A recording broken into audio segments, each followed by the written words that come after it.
Most people think old buildings keep secrets. They don't. People do. The Ashcroft Grand Hotel had survived wars, recessions, fires, and generations of wealthy families pretending history belonged only to them. Every hallway smelled faintly of polished walnut and expensive perfume. Every chandelier reflected faces that never looked up. I did. Working as a waitress teaches you strange things. You notice the guests who smile before asking for something. You notice the couples who stop talking long before they stop holding hands. Most importantly, you notice the places nobody wants cleaned. The basement level was one of them. Officially, it stored antique furniture awaiting restoration.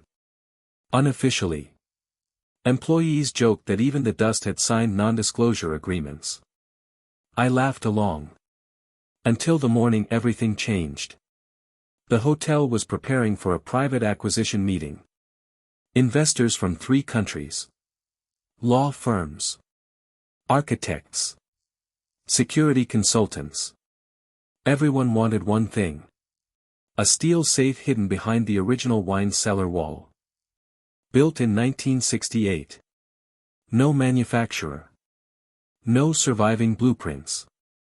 3 locksmith companies had failed. 2 engineers recommended cutting through the surrounding stone. The hotel's preservation board refused.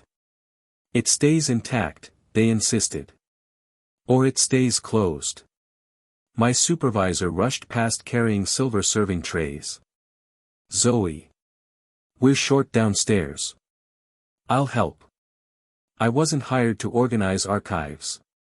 But luxury hotels rarely cared about job descriptions during emergencies. The cellar felt colder than the rest of the building.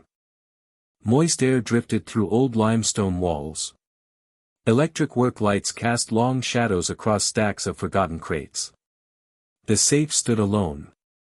Nearly 7 feet tall. Matte black. Its brass will untouched by time. Around it stood 6 men wearing expensive suits. Engineers. Security specialists. 1 elderly historian. And 1 man whose silence made everyone else sound nervous. Christopher Vaughn. I recognized him immediately. Not because I'd met him. Because newspapers never stopped printing his photograph. Founder. Investor. Philanthropist. Strategic genius. Depending on who was speaking. Something much darker. He wore a perfectly tailored charcoal suit that seemed immune to dust. His neatly trimmed beard framed an expression that revealed absolutely nothing. Only the faded black tattoo disappearing beneath his cuff suggested he'd ever been younger. 1 engineer sighed. The mechanism is completely seized. Another shook his head. We've tried every documented sequence. Christopher stared at the safe without answering. His eyes looked tired. Not physically. Emotionally. As though losing this battle mattered far more than anyone understood. Someone noticed me carrying folded linen. We're finished here. You can clean later. I nodded. Turning away. My shoulder accidentally brushed the rough stone beside the safe. Something clicked. Not the lock. The wall. I frowned. The sound hadn't come from the door. It came from behind it. Without thinking, I ran my fingertips across the carved limestone. Tiny grooves. Almost invisible beneath decades of dust. Not decorative. Intentional. Like someone had once traced the pattern repeatedly. My grandmother used to restore antique church carvings. She taught me one lesson. Old craftsmen always leave themselves a way back. I pressed one worn section of stone. Nothing. Another. Nothing. Then. The third. A quiet metallic release echoed inside the wall. Every conversation stopped. The historian stepped forward. What did you touch? I don't know. The massive brass will moved half an inch by itself. One security guard actually took a step backward. The engineer who had spent 3 days trying to force it open whispered one word. Impossible. Christopher walked toward me. Slowly. Not threatening. Carefully. Like approaching something fragile enough to disappear. He placed one hand on the wheel. It turned effortlessly. The heavy steel door swung open with a deep mechanical groan that hadn't been heard in decades. Nobody celebrated. Nobody even looked inside. Because every pair of eyes was fixed on me. Christopher's voice broke the silence. Quiet. Controlled. More unsettling than anger. Look at me. I did. For the first time, the composure in his gray eyes slipped. Recognition. Disbelief. Maybe even fear. He searched my face as though comparing it to a memory he wished had stayed buried. Then he asked the question that made the entire cellar colder. Who taught you? The Vaughn family's emergency release sequence. I opened my mouth to answer. I've never seen this safe before. Before another word could be spoken. An elderly archivist pushed through the crowd, looked inside the open safe, and dropped an old leather journal onto the stone floor. His face turned completely white. It can't be. He looked directly at Christopher. Sir. Someone has already been inside this safe. The cellar emptied faster than anyone wanted to admit. Not because the safe had opened. Because someone had whispered the one sentence no corporation ever wanted attached to its name. Someone had already been inside. Within minutes, the hotel's legal counsel arrived. Then private security. Then 3 executives who had ignored the restoration project for months suddenly behaved as though the basement had become the center of the world. No one allowed me to leave. No one officially accused me either. That somehow felt worse. The leather journal rested inside a transparent evidence sleeve. Its pages were yellow with age. Its brass clasp had recently been polished. Not decades ago. Recently. Christopher noticed it too. That clasp wasn't cleaned by time. The archivist nodded. It was handled.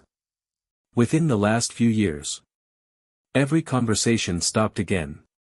One executive immediately pointed toward me. Convenient.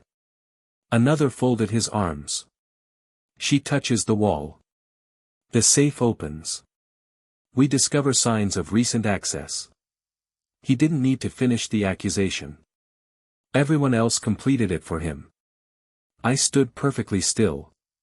If I knew how to open it. Why would I do it while everyone was watching? No one answered. Christopher did. Because she wouldn't. The room turned toward him. The legal counsel frowned. Christopher. Facts. He spoke calmly. Not assumptions. His gray eyes shifted toward the security director. When was the last inspection? 9 months ago. Continuous surveillance. The director hesitated. There are cameras. Were. Silence. Were. Christopher repeated. The basement renovation temporarily disconnected them. For how long?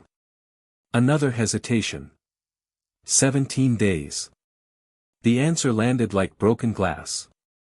17 days. An unlocked blind spot beneath one of Manhattan's most expensive hotels. Someone had planned that. The legal counsel immediately ordered everyone to surrender their phones until internal investigators arrived. One executive objected loudly. This is absurd. Christopher barely looked at him. No. Leaving would be. His authority didn't come from volume. It came from certainty. For the next hour, investigators photographed every inch of the cellar. Dust patterns. Footprints. Scratches on the safe door. Even the grooves I had accidentally discovered. An elderly restoration specialist suddenly crouched beside the wall. These marks. He brushed away another layer of dust. They're not original. What do you mean? I asked. They were restored. When? He looked genuinely unsettled. Recently. Someone repaired 50-year-old stonework. To hide something. Christopher's expression darkened. Or to preserve access. The words echoed inside my mind. Preserve access. Someone had expected to return. A young investigator approached carrying a flashlight. Sir. He pointed inside the safe. There are shelves missing. Christopher stepped closer. Missing? The mounting brackets remain. But several compartments were professionally removed. Not stolen. Removed. Whoever had entered knew exactly what they wanted. No random thief would have done that. The lead executive suddenly cleared his throat. I think we're focusing on the wrong issue. Christopher looked at him. Oh. The acquisition meeting begins in 2 hours. Investors cannot hear about this. There are confidentiality agreements. There it was. Money speaking louder than truth. Christopher stared at him for several long seconds. Then quietly replied, my father taught me to protect this family. He glanced toward the open safe. I don't remember him ever saying we should protect lies. The executive's face hardened. Your father isn't running this company anymore. No. Christopher answered. He isn't. Something old and painful crossed his face. Not grief. Regret. As though those words carried far more weight than anyone else understood. Before anyone could continue, my phone vibrated. I almost ignored it. The message came from an unknown number. No greeting. No signature. Only one sentence. You opened the wrong safe. Cold spread through my hands. A second message arrived immediately. The real one is still hidden inside the hotel. I looked up instinctively. Across the cellar. An elderly porter was quietly pushing a housekeeping cart toward the service elevator. Nothing unusual. Until I noticed him. He wasn't looking at the investigators. He wasn't looking at Christopher. He was looking directly at me. And before the elevator doors closed, he slowly tapped his right hand 3 times against the wooden handle of the cart. Exactly. The same 3-touch pattern my fingers had unknowingly pressed into the stone wall moments before. I couldn't explain why my pulse followed the old porter's hand instead of the investigators' voices. 3 taps. A pause. Then the elevator doors closed. Not a random gesture. A pattern. The same rhythm my fingers had unknowingly traced into the stone wall. I made a decision before logic could stop me. I need some fresh air. The security officer blocked my path. No one leaves. Christopher spoke without raising his voice. She isn't under arrest. The officer hesitated. 5 minutes. Christopher looked at me. I'll walk with you. I don't need protection. No. A faint, weary smile crossed his face. But I do. That answer caught me off guard. Powerful men usually claimed certainty. Christopher admitted none. We stepped into the hotel's quiet service corridor, where polished marble gave way to exposed brick and humming ventilation pipes. Away from executives. Away from cameras. He finally exhaled. I owe you an apology. For what? You walked into work. You served breakfast. Now half my board believes you're a criminal. You didn't create that. I financed the people who think that way. There was no self-pity in his voice. Only accountability. It felt unfamiliar. Comfortably unfamiliar. Before I could answer, the service elevator chimed. The elderly porter rolled his cart toward us as if nothing unusual had happened. White gloves. Pressed uniform. Perfect posture. He smiled politely. Good afternoon. Christopher nodded. Henry. So they knew each other. Henry looked at me only briefly. Miss Carter. I believe housekeeping accidentally collected one of your belongings. I didn't lose anything. His smile deepened almost imperceptibly. I think you did. He handed me a folded linen napkin. Freshly pressed. Completely ordinary. Then he continued walking. Christopher frowned. Henry has worked here 42 years. He remembers every guest. He remembers every floorboard. What about every secret? Christopher looked at me. He never speaks about secrets. I unfolded the napkin after Henry disappeared around the corner. Inside, someone had stitched 3 tiny blue threads into one corner. Not initials. Not decoration. 3 parallel lines. I gently pulled the stitching apart. A thin strip of paper slipped into my hand. One sentence. Room 814. Before they renovate it tomorrow. No signature. Christopher read it over my shoulder. 814. The presidential floor. It hasn't accepted guests in years. Why? He hesitated. My father sealed it. Officially. Because of structural concerns. And unofficially. I stopped asking. The honesty surprised both of us. I folded the paper. We should tell your investigators. Christopher didn't answer immediately. Instead, he watched maintenance workers wheel construction barriers toward another hallway. They'll report everything to the board. You don't trust your own board? I trust their priorities. And they're rarely the same as mine. That was the first time I understood the weight he carried. He wasn't afraid of enemies. He was surrounded by allies with competing interests.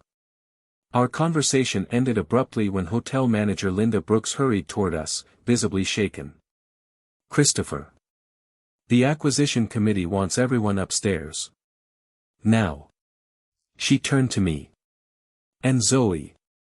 I'm placing you on administrative leave until the investigation concludes. Several employees had gathered nearby. Servers. Bellhops. Front desk staff. All watching. No one said a word. Public humiliation never needed an audience to announce itself. It only needed witnesses. I slowly removed my name badge. Placed it in Linda's hand. I understand. Christopher stepped forward. No. Linda stiffened. This isn't your decision. It isn't yours either. The board instructed, the board can suspend an employee. He looked directly at her. They cannot assign guilt. Neither moved. The hallway felt impossibly quiet. Finally Linda lowered her eyes. This isn't personal. No. I answered softly. That's what makes it dangerous. As I turned toward the exit, my phone vibrated again. Unknown number. Another message. Do not go to room 814 alone. A second message appeared before I could breathe. Christopher believes his father locked away family history. He doesn't know someone locked away a living witness instead. I read the last message 3 times. A living witness. Not evidence. Not documents. A person. I slipped the phone into my pocket before Christopher could see it. Not because I didn't trust him. Because I didn't yet know who the message wanted me to fear. Room 814 sat on the hotel's abandoned presidential floor.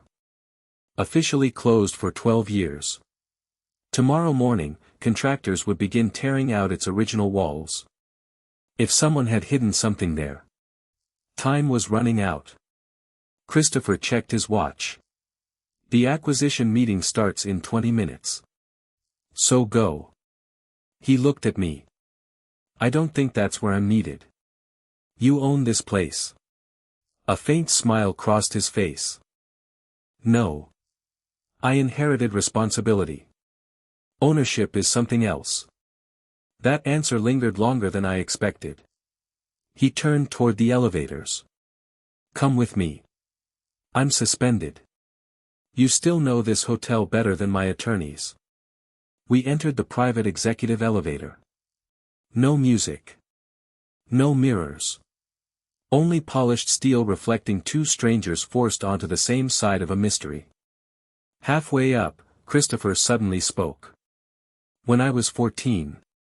His eyes stayed on the closing doors. My father brought me to this hotel. He showed me the safe. He told me one sentence. I waited.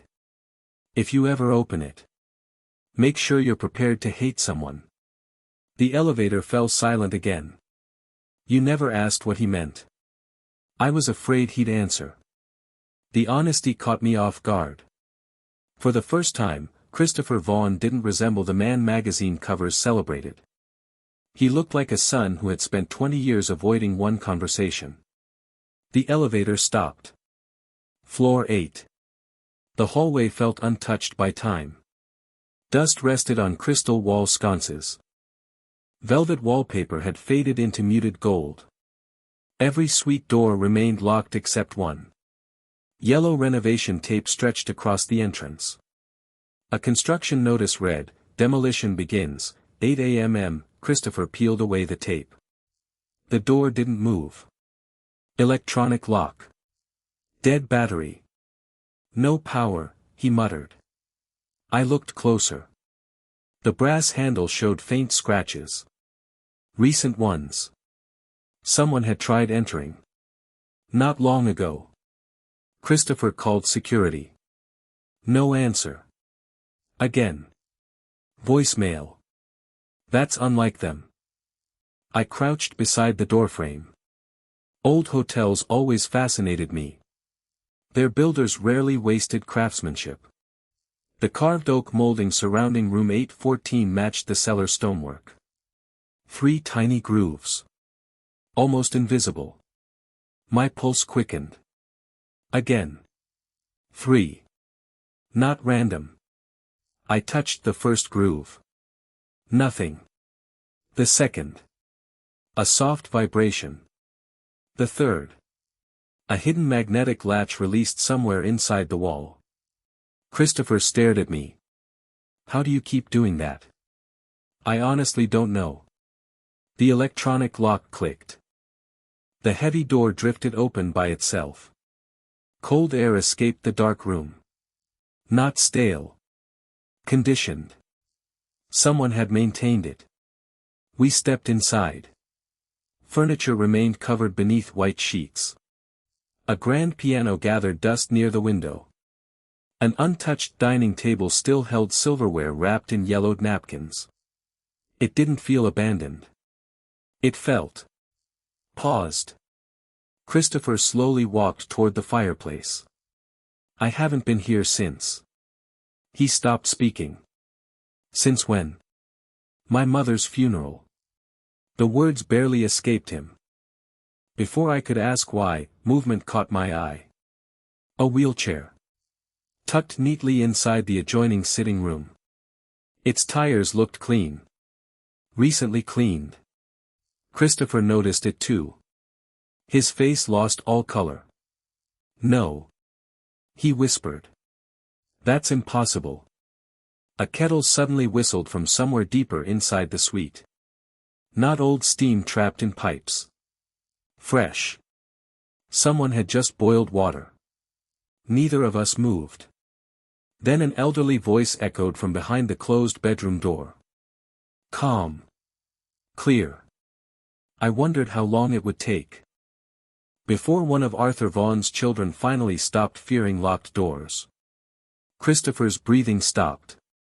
He whispered only one word. Uncle. Christopher didn't move. Neither did I. The bedroom door remained half open. Beyond it sat an elderly man beside a small table where a porcelain teapot still released thin curls of steam. His silver hair was neatly combed. His sweater looked freshly pressed. Nothing about him suggested someone forgotten by the world. Everything about him suggested someone deliberately removed from it. Uncle Daniel. Christopher's voice sounded younger. Smaller. The old man smiled sadly. You finally recognized me. Christopher stepped forward. We buried you. No. Daniel answered gently. You buried a story. The sentence hollowed out the room. I stayed silent. This wasn't my family. Yet somehow. It had already changed mine. Christopher stopped only a few feet away. My father said you died in Switzerland. He said many things.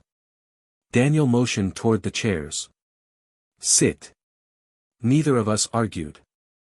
For several long moments, the only sound came from rain tapping softly against the old windows. Daniel poured tea into 3 cups. His hands trembled slightly. His voice never did. I've waited 22 years for this conversation. Christopher stared at him. Why didn't you come home? Daniel looked directly into his eyes. I did. Your father wouldn't let me. Silence. Christopher frowned. What are you talking about? Daniel reached beneath the table and removed a weathered leather folder. Unlike the journal downstairs. This one carried burn marks along one edge. I built Vaughn Security with Arthur. He slid an old partnership agreement across the table. 50% each. Christopher looked confused. My father founded the company. No. He inherited the credit.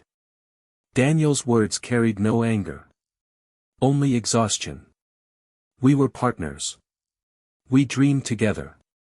Then one contract changed everything. Christopher slowly opened the folder. Inside were original blueprints.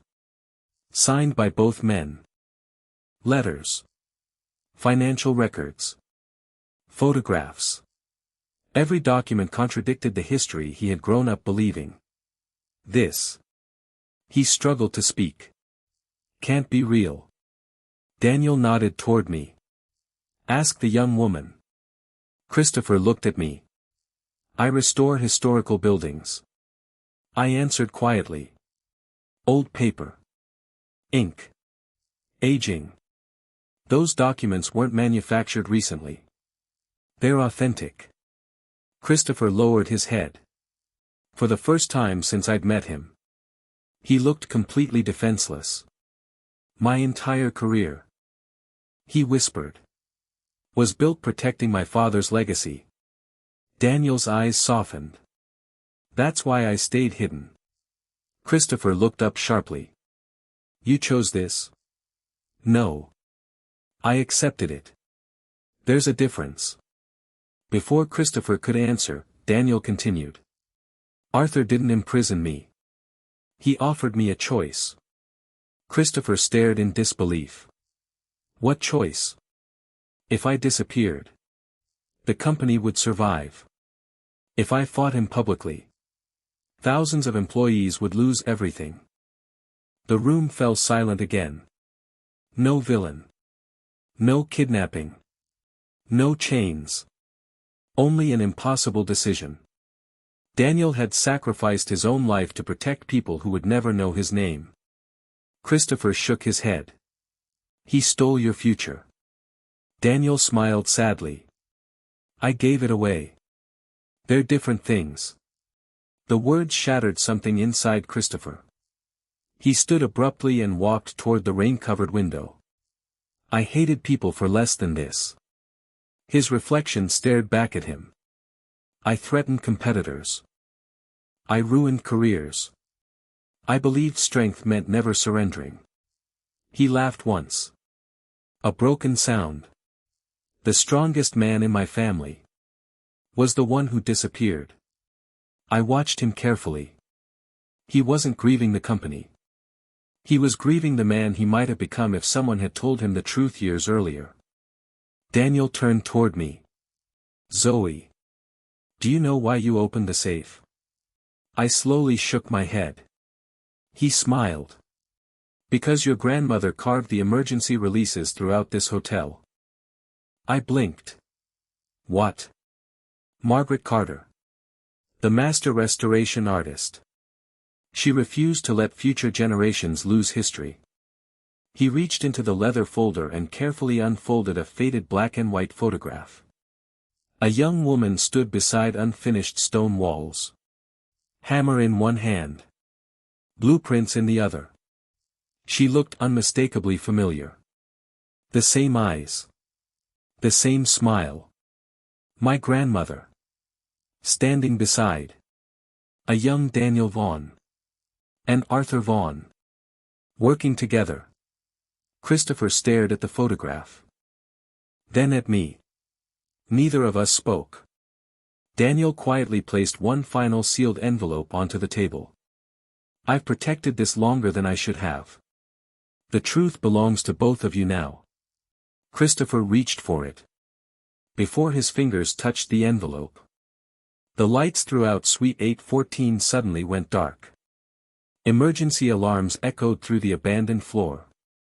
Someone outside violently pounded on the suite door.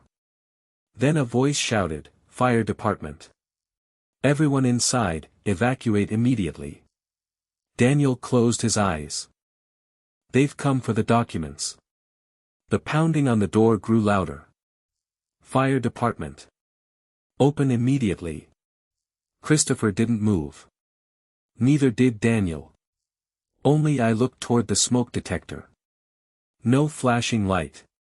No alarm inside the suite. Only the distant sirens echoing through empty hallways. Something felt wrong. Daniel spoke quietly.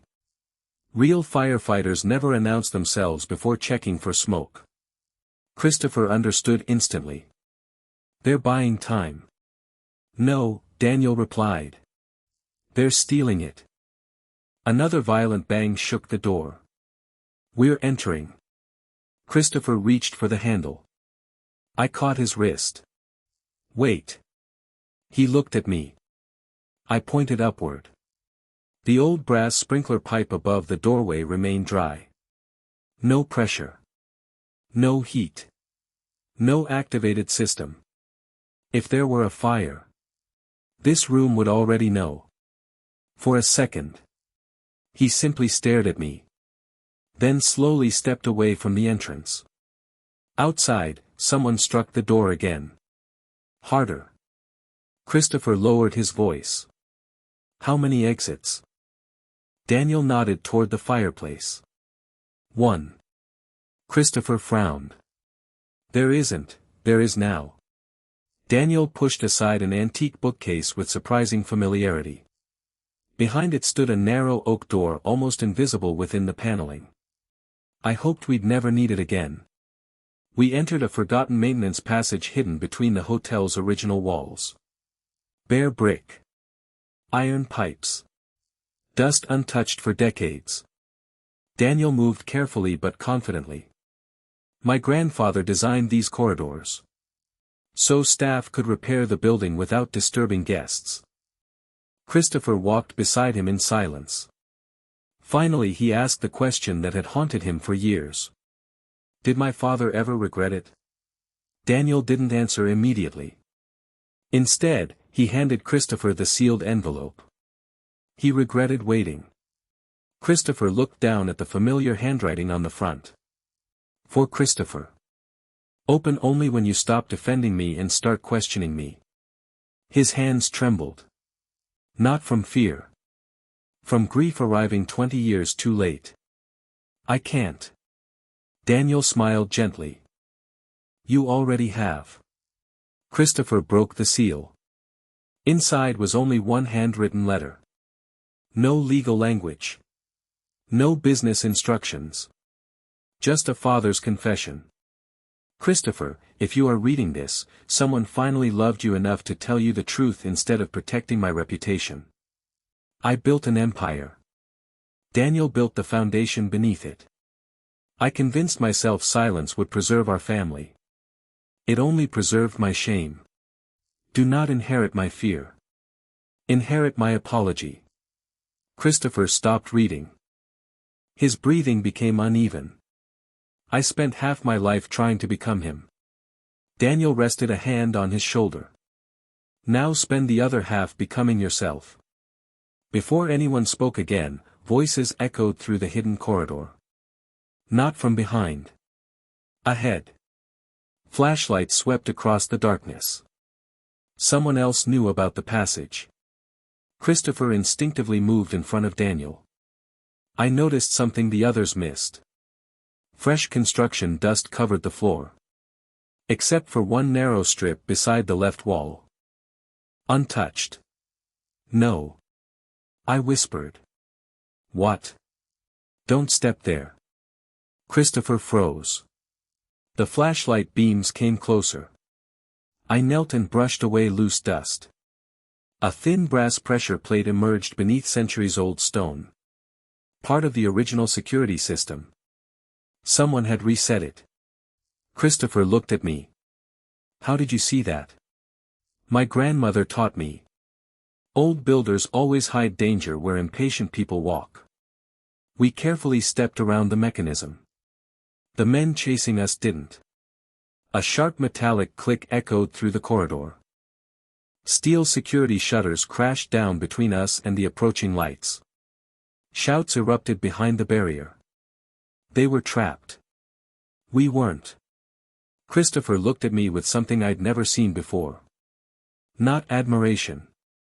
Trust. Completely unguarded.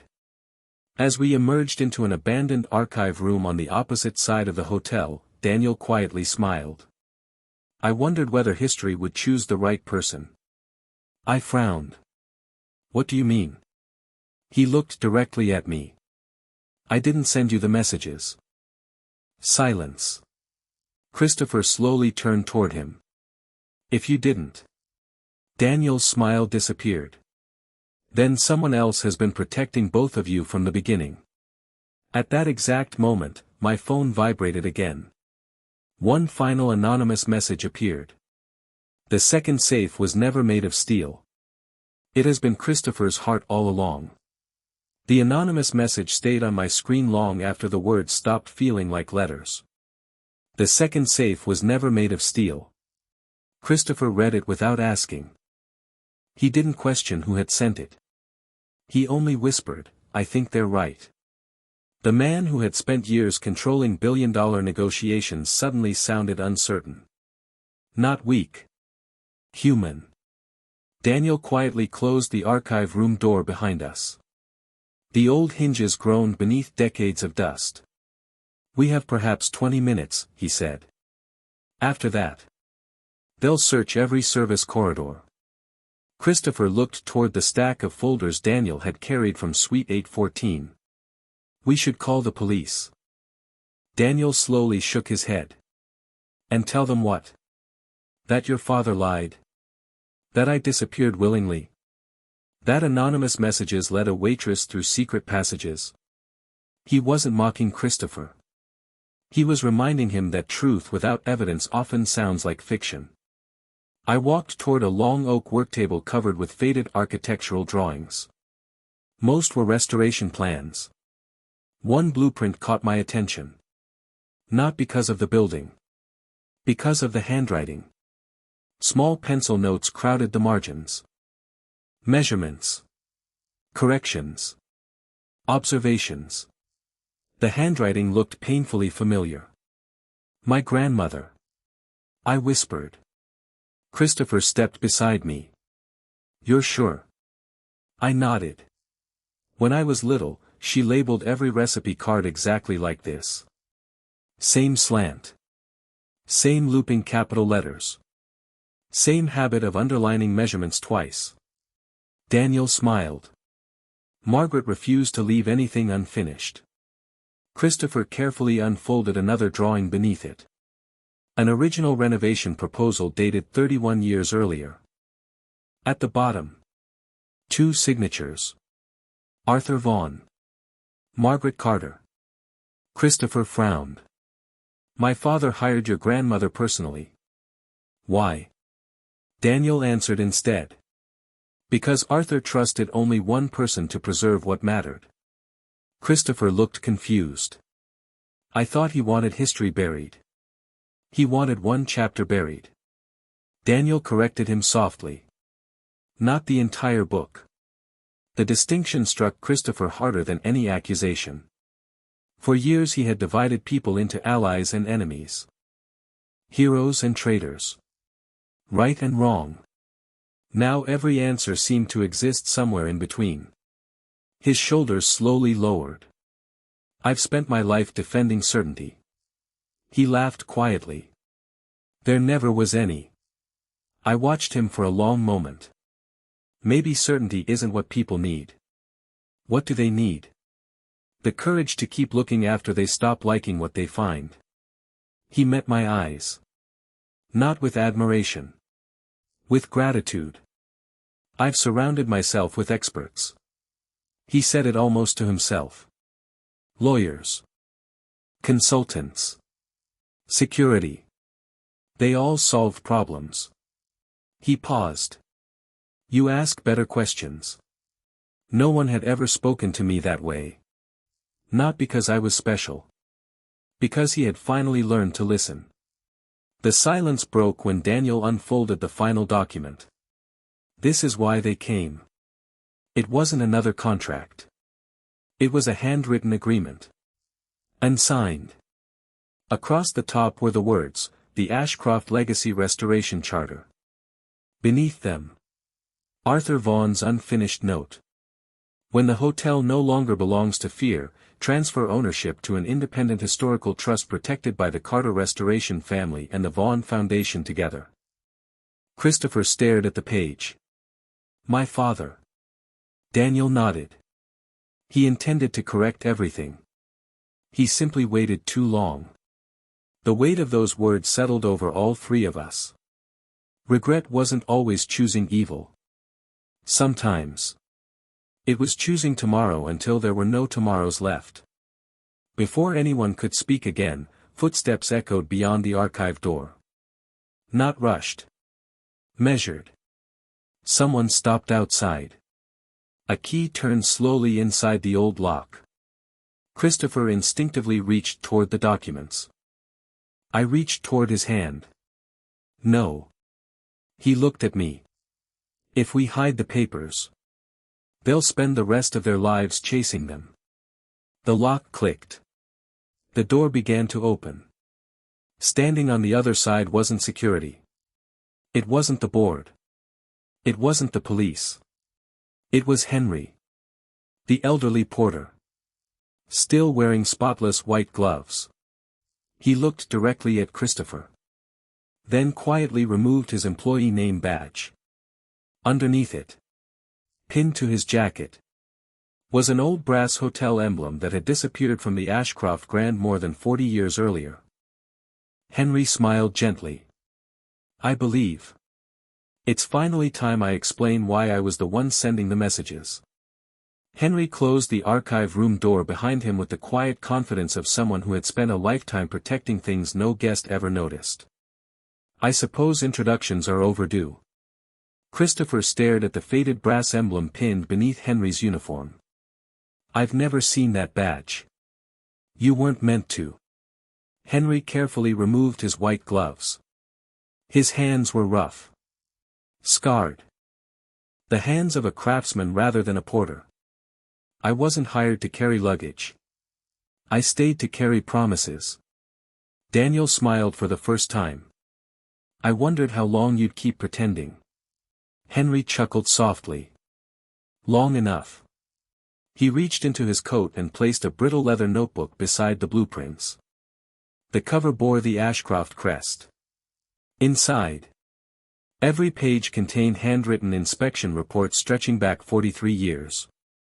Not maintenance records. Observations. Who entered? Who removed documents?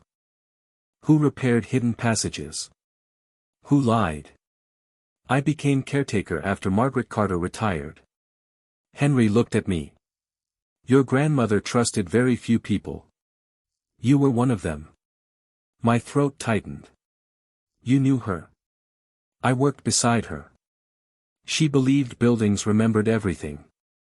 He smiled gently.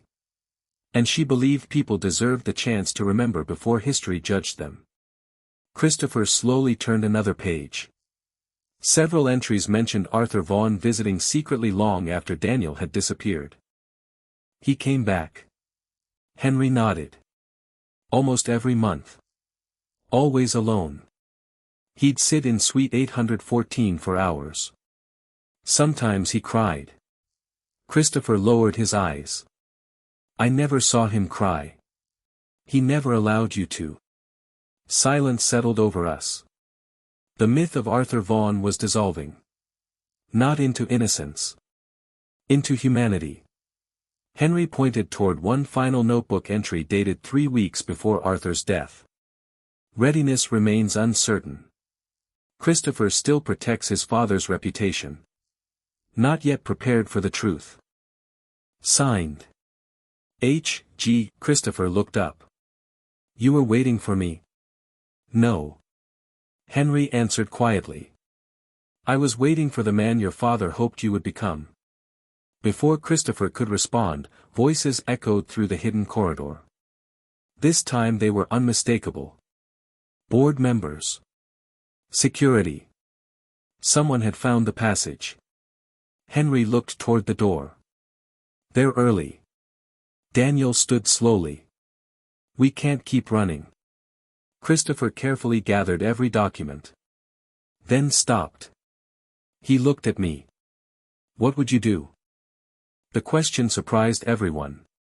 A man who had commanded companies and negotiated billion-dollar acquisitions was asking advice from a suspended waitress. I thought about the hotel. The workers. The guests. The history. If we hide these papers, people will spend years arguing about what's true. If we publish them quietly, someone will call them forged. Christopher nodded. So. I looked directly at him. Tell the story where no one can claim it happened in secret. His expression changed. Not because I had solved the problem. Because he realized truth required witnesses. Not hiding places. Minutes later we walked into the grand acquisition ballroom together. Executives interrupted their presentations. Investors looked up from polished folders. Journalists recognized Christopher immediately. Then they noticed Daniel. The room erupted. Who is that? Impossible. I thought he was dead. Christopher didn't wait for introductions. He stepped onto the stage. No prepared remarks. No attorneys. No public relations team. Only a single microphone. I've postponed this acquisition. Shock spread across the ballroom.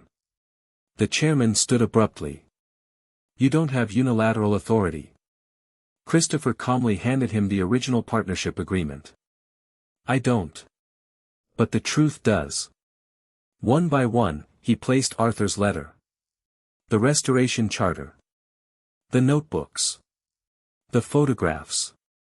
Across the conference table where every camera could see them. No accusations. No dramatic speeches. Only evidence. The room fell into complete silence as reporters rushed forward. The chairman's confidence evaporated. This meeting is adjourned. No. Christopher answered. For the first time. This meeting is honest. He stepped away from the microphone. No applause followed. Only the unmistakable sound of history changing. As journalists surrounded the documents instead of him, Christopher quietly walked back to my side. I thought opening the safe would destroy everything. I smiled softly. It didn't. It only opened the next door. Before either of us could take another step, a court officer entered carrying a sealed envelope addressed to Christopher. Special delivery. It was filed decades ago. Christopher accepted it carefully. The envelope bore Arthur Vaughn's unmistakable handwriting. Across the front. Only 7 words were written. Open this only after telling the whole truth. The courtroom headlines lasted for weeks. The stock market reacted for days. The truth. It lasted much longer. Arthur Vaughn's final letter was opened before attorneys, journalists, preservation officials, and every employee who wished to attend. Christopher insisted on one condition. No closed doors. If my family's mistakes were made in public, our apology belongs there too. No one argued. The letter contained no hidden fortune. No secret account. No dramatic confession capable of destroying an empire overnight. Instead, it contained something infinitely more difficult. Responsibility. Christopher, if you are reading this, then you chose honesty before inheritance. That means you have already become the better man. I spent my life protecting a name. Daniel spent his protecting people. I finally understood the difference too late. Don't preserve my image. Preserve the truth. It will cost less than another generation of silence. When the reading ended, nobody applauded. Even the reporters lowered their cameras. Some moments deserved witnesses, not spectators. Over the following months, the Ashcroft Grand Hotel changed in ways no architect had drawn. The acquisition was cancelled. Instead of becoming another luxury development, the building was placed under an independent historical trust jointly administered by preservation experts, former employees, and the Vaughn Foundation. Daniel's name was restored beside Arthur's at the entrance. Not as a correction. As a completion. Henry retired quietly a few weeks later. Before leaving, he handed me a small wooden box.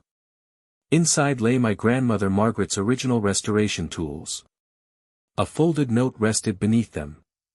You always knew how to open old doors. Now help others keep them open. I cried before I realized I was smiling. Christopher changed too. Not all at once. People rarely do. He stepped away from several executive positions. Reduced his voting control over the company. Created scholarships for restoration apprentices under Margaret Carter's name. Whenever journalists asked whether he regretted revealing the truth, he always answered the same way. I regret waiting. Nothing more. Nothing less. As for me, the hotel asked if I wanted my serving position back. I accepted. At least for a while. History deserved familiar faces. One autumn afternoon, almost a year after the safe had opened, I carried afternoon tea into Suite 814. It was no longer locked. The room had become a small historical exhibit overlooking the city. Children wandered through the restored library. Architecture students sketched the original woodwork. Visitors stopped before the old safe's brass release mechanism, amazed by its hidden craftsmanship. Christopher stood quietly beside the window. No tailored armor of authority. Just a navy cashmere sweater beneath a simple wool coat. For the first time since we'd met, he looked like a man who had finally stopped carrying someone else's life. I've been looking for you, he said. I've been working. You always are. He smiled. Then reached into his coat pocket. I laughed before he even spoke. If that's money. It isn't. He placed a small brass key in my hand. Old. Worn smooth. Attached to a simple tag. Archive room. The board wanted to lock the archive again. And I told them. The only person I trust with old secrets is someone who never tried to own them. I looked at the key. Then at him. What if I lose it? I don't think you will. You seem very certain. He smiled more openly than I had ever seen. No. I'm finally comfortable not being. Outside the restored windows, late afternoon sunlight settled across the hotel exactly as it had the day I accidentally opened a safe no one else could unlock. Except now. I understood something I hadn't known then. The safe had never changed Christopher. It had only introduced him to the truth he had feared all along. The real lock had been grief. The real key had been trust.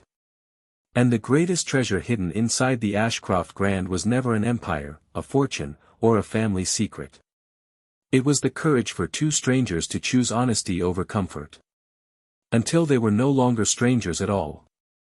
Sometimes the strongest vault isn't built from steel. Sometimes it's built from silence. And sometimes, all it takes to open it is one waitress who refuses to walk past a locked door.